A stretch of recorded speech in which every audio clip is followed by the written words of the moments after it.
since we talk about marital finances, do you think that it's okay to keep finances separate in a marriage?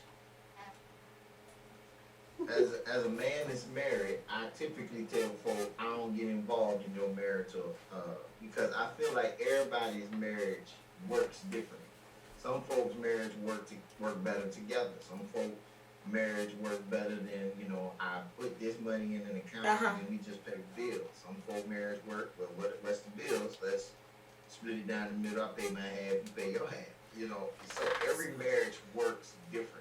Since you're trying to be politically correct, let me just come at you another way. There's more than one way to skin a cat. Right, but do you think it makes for a good long-term marriage to have separate finances? What are we talking about when we say separate finances? When you say that because I hear a lot of couples saying that they split things down the middle. Like the wife, when she gets paid or whatever, she'll pay X, Y, and Z, and then the husband, he'll pay A, B, and C. What you think about that? You have made that very clear that you believe that the man should pay and handle the responsibility. We already get that. We got it. I'm just saying, but what she'll take out, I said, because that's not necessary.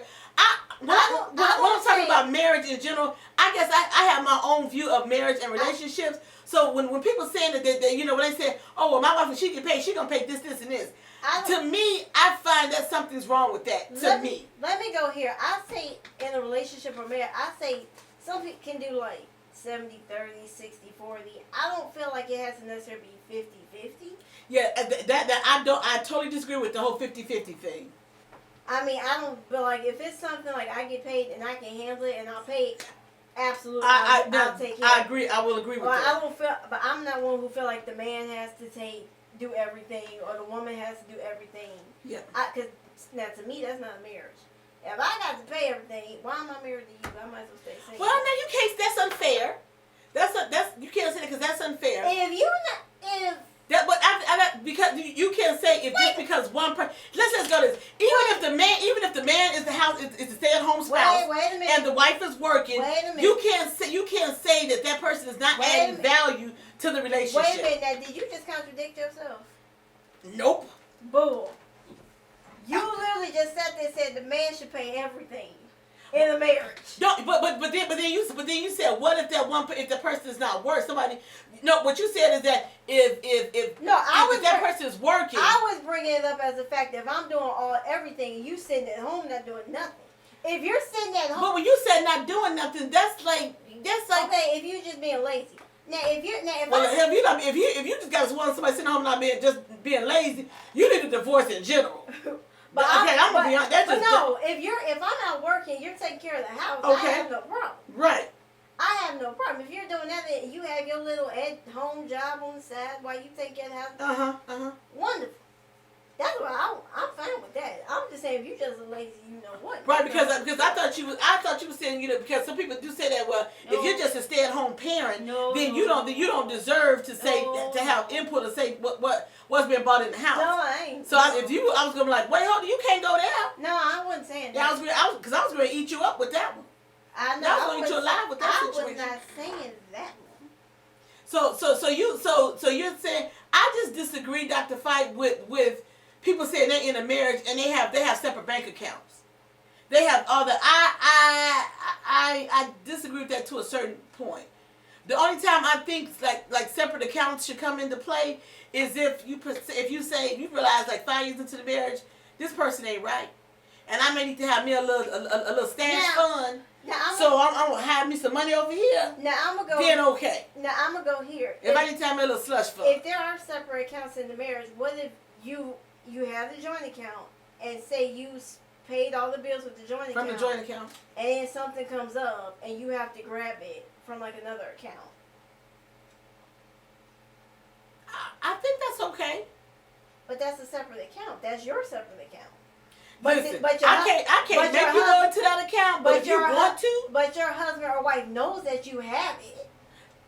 Okay. Well, look, I can't. That'll be like your savings for your thing. So I can't. I wouldn't say I'm gonna make you go to that account and take something out and buy something first. If that's because that's yours. And so that's why I said when people up a separate account, I think it needs to be established, the rules of why you have the separate account, and I'm not touching my account for this or that reason. But here's the thing. What if you have that separate account before you get married and you just keep it? Oh, well, I might not let you know I still have it. I'm going to be honest about that. How you going to go into a marriage not telling the truth? I'm just going to be, look, y'all want me to keep it real, I'm just going to keep it honest. I might not, unless you ask me point blank and say, babe, you said that account so-and-so. You don't ask me. I'm not going to divulge any additional information, but you're going to have to ask me. That's all I'm saying. Oh, my word. Now, eventually, you probably going to find out. Because you'll be like, where you get some extra money from? I'm like, God dog it, I think he might be getting clever. But, look, I'm just going to keep it honest. Now, see, that's the wrong way to a marriage. I was married for 30 years. I don't care what y'all talking about.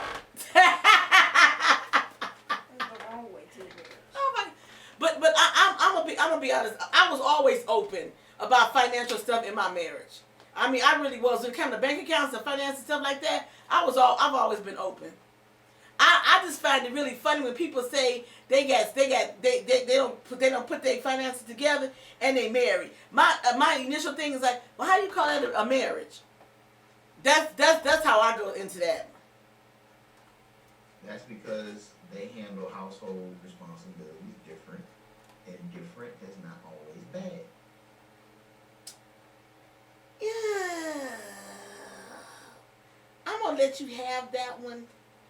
Cause I know everybody have their own finances differently. I'm just saying, how can you really call that a really stable relationship? That's where I'm coming from. Okay, so there's so many different scenarios out here that will make you reconsider. I just don't want to give you all of them, but I'll just give you one.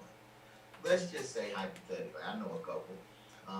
Let's say hypothetically, one half of the couple gets child support taken out from their check. Okay. So it's deducted from their account every single month. Ooh. Now, if you're married to somebody, then now you're saying if we put our money into that account, then some of my money is going to pay your child support because they're going to draft it out of this account. Uh-huh. Then it becomes legal evidence that our joint assets is more, and your ex may sue us for more child support due to the fact you may not make any more, but since our monies are together, they may consider the joint money Yeah, that comes yeah. instead of the single money that comes in. Well, they're always, and I'm about to say, there are always circumstances. Because I'm going to be honest, I wouldn't want any of my money coming out to pay your child support. That ain't my kid. I'm going to be honest. I'm going to be honest, Dr. Cracking up over there. No. And I'm telling you, the average woman gonna be like, no, babe, you need to keep your stuff separate. I'm not paying no child support. And you know what? And a man probably would say the same. Look at that fight. She said, I don't be honest, I don't want none of my money. Paying for that bald-headed scallywags child out. No. You know, nothing against the child, but I had nothing to do with you all when you all made that kid. And see, that's why I always said I don't want to marry somebody who has small children. Because I don't want to deal with the baby mama drama and the child support thing. So I understand what my cutoff is. A lot of women just be like, I'm so in love with him, and tell me up front, because I don't want to get that and fall that deeply in love, and then you talk to me about child support. No. You don't want your dividends tied into their child support. No, because you know what? If you in the rears, or you got rears just coming on, and then they're gonna be taking more money. Then no, don't dip in my money. That would be cause for a good divorce. No, they garnishing your tax refund check. Oh, like woo. No. No. She had a Your whole stimulus reaction. check, they gone. No, you don't even get no stimulus check because you on child support. Oh no. I'm gonna be honest. That's a cutoff for me. That's why I always, when I was dating, I always asked me. I said, "Do you have kids?" Because to me, that's a no for me. That was a no. No. So now you went from everything joint to if they got a kid, no, I don't want my money. Right, cause guess what? We're not going to even get into long-term dating once you tell me you still got school-age children and you paying child support. Well, it was nice meeting you. That's how I'm gonna say we can be friends, but we can't go no further until You realize there's not too many people left on the planet that don't have a child. And guess what? Your kids can be grown. Here's the thing.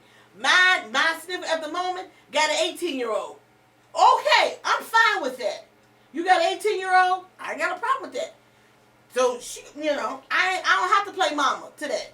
You handle your responsibility. I'm cool. I'm good with that. But kids, you got to pay child support for 15 more years. No. 10 years.